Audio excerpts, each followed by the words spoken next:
શ્વાન પકડવાની કામગીરી સોંપાતા વિરોધ થઈ રહ્યો છે, ત્યારે હવે ગુજરાત રાજ્ય તલાટી મહામંડળે સરકારને લેખિતમાં કરી છે રજૂઆત।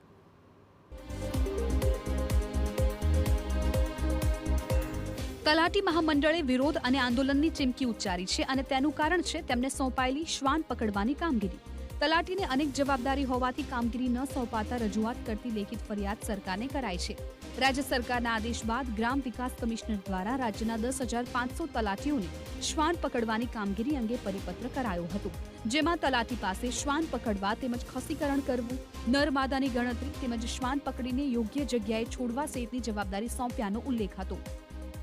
સરકારશ્રીને વિનંતી છે કે આ પ્રકારની કામગીરી ગ્રામ્ય કક્ષાએ સીધી તલાટીના ઉપર નાખી દેવામાં આવે છે, જેના કારણે તલાટીને પોતાની મૂળ કામગીરી જે કરવાની થાય છે અને અરજદારોના કામો જે અમારે કરવાના થાય છે એ કામો તો ખરેખર થઈ શકતા જ નથી। ગુજરાત રાજ્ય તલાટી મહામંડળે રજૂઆત કરી છે કે તલાટીને ગ્રામ પંચાયતના વહીવટ સાથે રેવન્યુ ડિઝાસ્ટર, જન્મ નોંધણી, લગ્ન નોંધણીની કામગીરી કરવાની હોય છે। તેની સાથે સરકારની યોજનાના અમલ, પંચાયત વસૂલાત કામગીરી પણ કરવાની હોય છે, તેમજ વર્તમાનમાં એસઆઈઆરની કામગીરીમાં આસિસ્ટન્ટ બીએલઓની ફરજ અને કૃષિ પાક નુકસાનના વળતરના સર્વે અને સહાય કામગીરી પણ ચાલુ હોવાનું જણાવ્યું। તેની વચ્ચે શ્વાન પકડવાની કામગીરી મુશ્કેલ હોવાનું જણાવી કામગીરીના વિરોધ અને આંદોલનની ચીમકી ઉચ્ચારી છે।